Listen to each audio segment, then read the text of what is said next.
स्वागत है आप सभी का R9 न्यूज में। मैं हूं आपके साथ ऋचा सिंह। केंद्र सरकार की अल्पसंख्यक मामलों के मंत्रालय ने सुप्रीम कोर्ट में एक हलफनामा दाखिल कर दिया है, जिसके बाद सवाल उठने लगे हैं कि हिंदू बहुल भारत में क्या हिंदुओं को अल्पसंख्यक का दर्जा मिल सकता है। अगर राज्य सरकारें हिंदुओं को अल्पसंख्यक का दर्जा देती हैं तो उसका आधार क्या होगा और इससे हिंदुओं को क्या फायदा होगा। रिपोर्ट देखिए।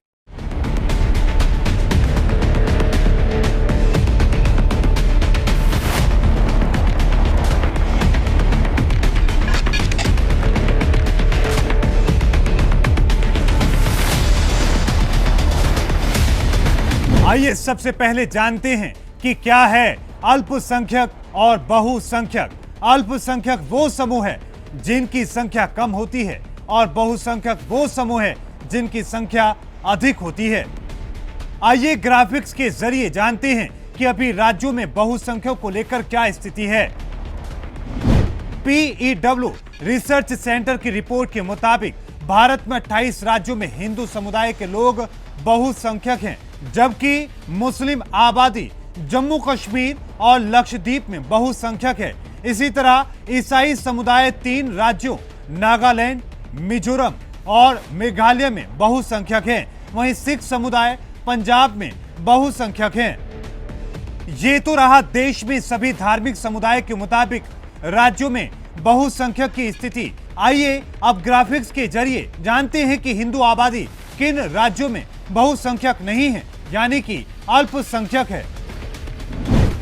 जम्मू और कश्मीर में 28%, लक्षद्वीप में 3%, मेघालय में 12%, पंजाब में 28%, नागालैंड में 9%, मिजोरम में 3%, अरुणाचल प्रदेश में 28%। इन सभी राज्यों में हिंदू आबादी काफी कम है। अब सरकार की तरफ से कहा जा रहा है कि जहां हिंदू आबादी कम है उन राज्यों को अल्पसंख्यक घोषित किया जाए, जिसको लेकर सुप्रीम कोर्ट में हलफनामा भी दाखिल किया जा चुका है। और ये हलफनामा केंद्र सरकार ने बीजेपी नेता और एडवोकेट अश्विनी कुमार उपाध्याय की याचिका के बाद दायर किया गया है।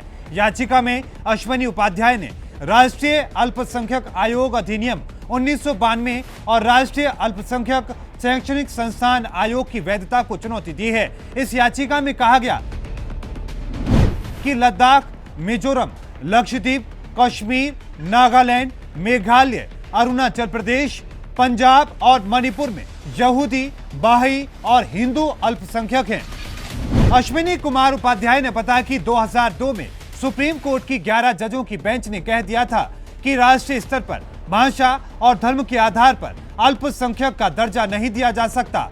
दोनों की पहचान राज्य स्तर पर की जाएगी, लेकिन अभी तक राज्य स्तर पर गाइडलाइंस को क्यों उतारा नहीं जा रहा जिससे अल्पसंख्यक समुदाय की पहचान की जा सके। बता दें कि अभी तक राष्ट्रीय स्तर पर 6 धर्मों को अल्पसंख्यक का दर्जा मिला है। इसमें मुस्लिम, ईसाई, सिख, बौद्ध, पारसी और जैन धर्म शामिल हैं। केंद्र सरकार ने जैन धर्म को 2014 में और अन्य को 1993 में अल्पसंख्यक का दर्जा दिया था। बीजेपी नेता और एडवोकेट अश्विनी उपाध्याय का कहना है कि अल्पसंख्यक को कहीं भी परिभाषित नहीं किया गया। बिना किसी आधार के अपनी मर्जी से सरकार ने अलग अलग धर्मों को अल्पसंख्यक का दर्जा दिया हुआ है। देश में यहूदी और बाही धर्म के लोग भी हैं, लेकिन उन्हें अल्पसंख्यक का दर्जा नहीं मिला हुआ। इसी याचिका के जवाब में केंद्र सरकार ने सुप्रीम कोर्ट में बताया कि जैसे महाराष्ट्र ने 2016 में यहूदियों को अल्पसंख्यक समुदाय का दर्जा दिया था, वैसे ही राज्य धार्मिक या भाषाई अल्पसंख्यक का दर्जा दे सकते हैं। गौर करने वाली बात यह है कि केंद्र सरकार ने कहा कि सिर्फ राज्यों को अल्पसंख्यकों के विषय पर कानून बनाने का अधिकार नहीं दिया जा सकता। इसका मतलब है कि राज्य चाहें तो ऐसा कर सकते हैं, लेकिन केंद्र अपने स्तर पर अल्पसंख्यक समुदाय को लेकर अधिसूचना जारी कर सकता है। Bureau report, R9 news.